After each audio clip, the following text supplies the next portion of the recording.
Hello, and welcome back to this history podcast. I hope this finds you well, and I would like to dive into this week into a moment in modern British politics, which is I have found both fascinating and to be a monumental event in terms of its long-term impact.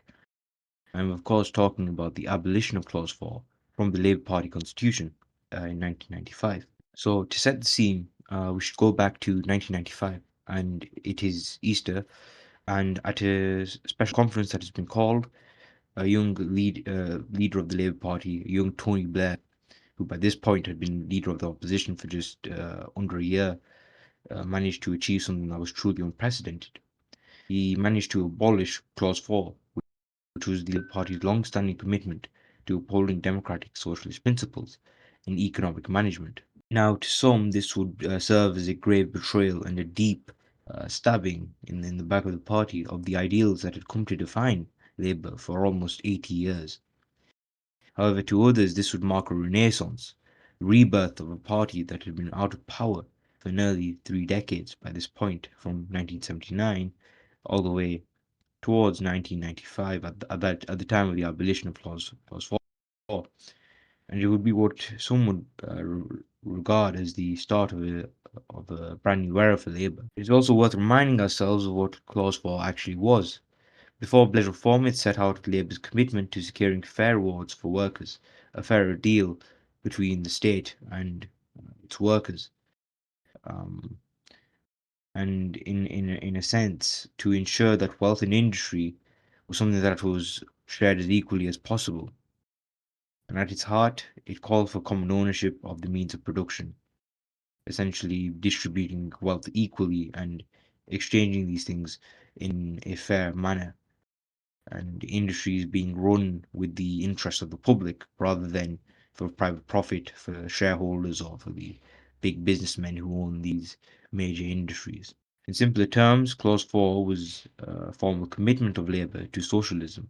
It was the belief that the economy should be something that serves the many, not just a privileged few one percenters. And this is where our story really begins.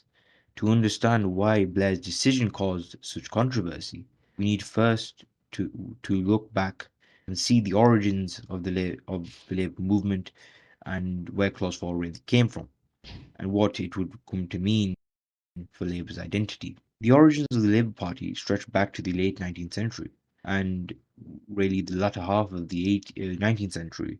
The Liberals had moved in a direction where they'd begun to appeal to the working class and would have this sort of a broader appeal to more working class people.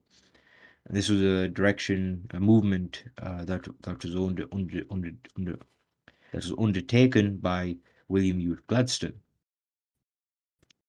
But there was also the fact that in this period of the late 19th century, there was great industrial expansion, but there was also grave social inequality, and a growing political awareness would emerge amongst working class communities. And the Labour Party had long been seen as a progressive party, and as I said, it had this appeal for the working class. However, it was very hesitant to fully support the demands of the ordinary workers, to support working class candidates. And it was from this frustration where the new political movements of this time had emerged. And these were to specifically give the working class a voice, independent of these liberals, which they saw as ineffective. In Scotland, you had the Scottish Labour Party, which was founded in 1888 by Robert Cunningham Graham and Keir Hardie. Hardie, a coal miner and trade unionist by profession. He had become a coal miner by the age of 11, and as his life progressed, became a trade unionist and would represent the views of his fellow workers. And he would become amongst Britain's first socialist MPs in the 1890s. And he would advocate in Parliament for working class rights and social justice. He attempted to become MP under the Liberal Party. However, the Liberal Party would prove to be ineffective from his conclusions, as he secured the candidacy and did not win election successfully. He would later become the MP in 1892, and Hardie would become one of the first socialist MPs in Parliament, and later on would found the modern Labour Party. However, Hardy himself, a coal miner and a trade unionist before becoming an MP, would be a strong advocate for working class rights, as he was from the working class himself. And this is the background of a lot of Labour MPs. They come from working class backgrounds. One of my favourite Labour MPs, a man of strong convictions, Dennis Skinner, MP from 1970 to 2019, was a coal miner himself and a trade unionist, and became an MP at the age of 39. And he was a very strong advocate of the working class. And men like that don't exist in the Labour Party anymore, and that is a true shame of our political landscape. However, with Hardy, he would later go on to found of be vital in the formation of the Independent Labour Party. This would be the Labour Party of England rather than in Scotland. This was founded in 1893. I believe, there was a dispute with a uh, Bradford textile baron in the wake of American tariffs, which, again, a very topical issue, as at the moment Trump is very keen on setting out tariffs and isolating himself from the global world, to probably not a very effective move on his part, I would say. However, the primary purpose of the founding of the Independent Labour Party was to provide working class representation, independent of the Liberal Party. And it would focus solely on issues that affected ordinary people, from wages and housing to education and public welfare. In essence, to be for the workers and by the workers. And this was mainly due to the dissatisfaction with the Liberals' reluctance to embrace radical reform that had convinced many activists to form their own party, and this was the only way to succeed in the political sense. So by 1900, the Labour Representation Committee had been established, and this would be the next step towards forming the modern Labour Party. And uniting trade unions, social societies, and working men's association under a single banner. And its aim was to ensure that the working class had meaningful parliamentary representation. And this would evolve into the modern Labour Party by 1906. So 2 decades later, in 1918, Clause 4 was drafted by Sidney Webb, a prominent Fabian socialist. This clause committed Labour to the common ownership of the means of production, distribution, and exchange, symbolising a formal commitment to socialism. At a time of widespread unemployment, poverty, housing being horrible to live in, and the lingering effects of the Spanish flu, Clause 4 would represent a hope for a fairer Britain, promising equality and solidarity at a time when radical solutions had become increasingly seen as necessary to address the vast social inequalities that had emerged in society. It was not adequate to promote one nation conservatism. Paternal conservatism wasn't enough, and Clause 4 had become more than just a policy statement. It had started to become a moral compass of the Labour Party, representing the ideals of the party and providing a vision for a society in which wealth and opportunity were shared equally and fairly, and the economy would, in their eyes, serve the many, not the few. Despite the aspirational ideals of Clause 4, Labour's early attempts to implement this clause would have been limited. And this was because the early administrations of, sorry, the early premierships of Ramsay MacDonald in the 20s and 30s would have been historic, yes, because they were the first Labour governments. However, they were short-lived, and other things like economic instability meant that there was little opportunity to enact these transformative socialist reforms. That there were also political crises at the time and global depression, which would further restrict what could have been achieved by this government. There was also the fact that the MacDonald government of 1924 only lasted a year, barely a year. It was from about February to November, I believe, a very short span of time, and could not get much done in that time.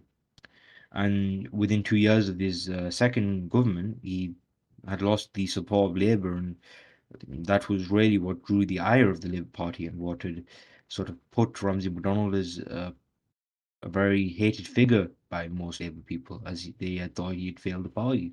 In some ways, he did. It was not until 1945, following the Second World War, that Labour under Clement Attlee was able to realise Clause 4 in practice. Attlee's government would introduce the National Health Service in 1947. It would also expand on social housing, and nationalize industries such as coal, steel, and railways. And the promise of like from 1947 and 1949, these industries had been nationalized, and many more had been nationalized. And a lot of these state industries, a lot of the industries in Britain were state owned. The promise of collective ownership and shared prosperity would move from ideal into reality, and the post-war period would come to be known as the post-war consensus, during which both the Labour and Conservative governments had broadly accepted the fact that a mixed economy was needed and the principles of the welfare state should be respected. Post-war had been for decades a symbolic commitment to socialism, and now it would inform actual policy and governance. However, by the 1970s, pressures had begun to mount. Britain faced a phenomenon where the economy was stagnant, however, inflation began to rise. It also faced industrial unrest in the form of strikes, the miners 1972 and 1974, which would effectively mean that Britain had a 3-day week, where you only had 3 days of power because there wasn't as much energy coming in. Slow economic growth and economic crises such as the devaluation of the pound sterling in 1949 and 1967, as well as other strikes such as the Seaman Strike of 1966, the political crises such as the oil strike in 1973 due to the Yom Kippur War, which certainly did not help the 3-day week. And by the 1970s, obviously that had caused a precarious situation where everything was, not as it should have been. The winter of discontent as well would further hit home this idea of unrest and a time of great unease for Britain, as the strikes during this time had led to a situation from the winter of 1978 to the winter of 19, sorry, the obviously winter is the end of one year and the start of the other. So from 1978 to 1979 would also highlight the weaknesses in the state management model, as the strikes that had been a characteristic of the 1970s for Britain would continue and get worse, as binmen were on strike, hospital workers were on strike, and the streets would just look horrible, and everything was in a horrible situation. This would lead to a decisive defeat of the Labour Party in 1979, and it would further show Clause 4 increasingly to be something that was outdated. And although it would remain something that was a moral and ideological anchor for many in Labour, others would see it as a barrier to electoral success, as we will see later in the 80s and 90s. What I'd like to say to end off this segment is the fact that this sort of failure of the post-war consensus, and particularly the ideals of Clause 4 and nationalisation, would further normalise the monetarist solutions and the neoliberal solution that Thatcher would come with in the 1970s, as we will see later on.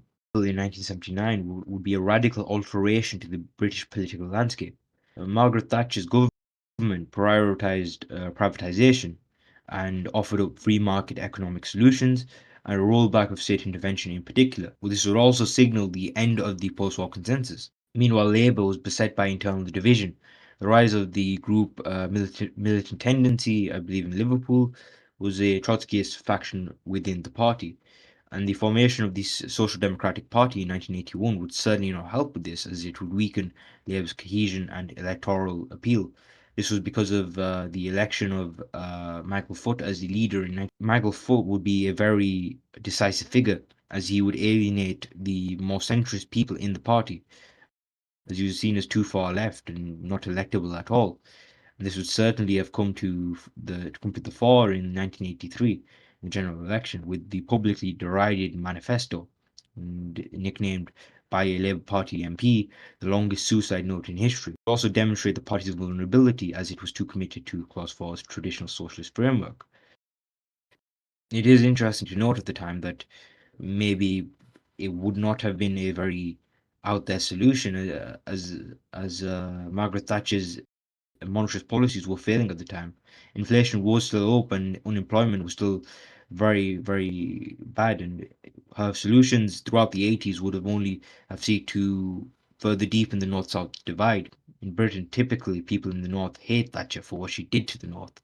And in the South, she is loved. A bit like Marmite. Some people love it, some people hate it. That's just the nature of Marmite, and that is the nature of Mrs. Thatcher. So therefore, Neil Kinnock's leadership, who would succeed Michael Foot as the leader of the opposition and the leader of Labour in the mid-1980s, sought to modernise Labour, combating what we would see as the far-left faction and to restore credibility to the party. However, Clause 4 would remain untouchable. It symbolised the party's identity and history in a way, and this would further the debates over modernisation versus tradition that had continued to dominate internal discourse. By the early 1990s, then, therefore, Labour had faced a critical choice whether it would cling to the symbolic ideals of Clause 4 or whether it would adapt for electoral viability by scrapping the clause. And the question set the stage for Tony Blair's leadership and the dramatic changes of the mid 1990s. It is also important to mention, with regards to Clause 4, that Hugh Gaitskell, the leader of the Labour Party, prior to Harold Wilson succeeding Clement Attlee after Attlee's failed election bids in the 50s, that Gaitskell himself in 1962, I believe, at the Pi conference, would try to remove Clause 4 from the Constitution. He was decidedly defeated. However, it is important that that this was a ongoing debate, and 30 years later, this would eventually succeed. Succeeding Kinnock would have been John Smith. Now, John Smith in 1994 tragically prematurely died quite young of a heart attack, and this would leave Tony Blair to leadership of the Labour Party, winning election and beating out Gordon Brown, another prominent candidate for leadership. And Blair recognised the party needed to both modernise and have a renewed sense of purpose. So at the 1995 Easter Conference, less than a year into his leadership, he proposed a rewritten Clause 4 to modernise it and make the Labour Party more electable. And the new wording would move away from state ownership and more so towards social justice, opportunity, and partnership between the public and private sectors, striking a balance, and would reflect the ideals of fairness and equality, but also while still embracing pragmatism and recognizing the realities of the modern economy of Britain by this point. The reason why I say this is because by this point, throughout the 1980s, with Thatcher selling off loads of state assets, British Gas, British Telecom, British Airways, British Utilities, and water, gas, electricity, the number of shareholders in Britain had increased staggeringly and significantly, growing from 3 million people to 12.5 million by the end of this decade. And this rise would have been significant. It would create a broader middle class, and therefore Labour had to be pragmatic and embrace this appeal to the middle class as well. And so supporters of Blair and the new Labour movement would hail this as a pragmatic renewal of the party, making Labour electable in a society that had shifted, like I said, towards these market-driven policies. However, Blair's critics on the left would view this as a betrayal of what Labour was in its socialist roots. Nevertheless, the revision would mark the birth of New Labour, and it would blend traditional values with modern governance. And the success translated towards the 1997 general election, where Labour won more than 400 seats, one of the party's best results ever, and one of the best results in Parliament that has ever been, at least in the post-war period. I believe, yes, in any government after 1945, none have beaten the record of Blair, 418 and 412, the 412 being shared by Keir Starmer. And yet, the debate over Clause 4 would still persist. Should Labour return to the socialist principles that it had been defined by for nearly 100 years, or continue to adapt and remain politically relevant through this adaptation of pragmatism? This is the debate that would come to define future leaders after the Brown premiership of 2010, with leaders like Miliband, Corbyn, and Starmer trying to figure out how to navigate this ongoing tension within the party, as this has been a debate for so many decades. And so Clause 4, therefore, is not just about policy. It is also a reflection of Britain and how it has evolved from industrialism to modern governance. And it illustrates how political values have to adapt over time while maintaining the core principles of fairness and justice. So, with the conclusion, Clause 4 remains more than just a paragraph in a constitution. It also has the story to tell, of how Britain's understanding of fairness, equality, and political power has changed over the years. How each generation of Labour can interpret it differently.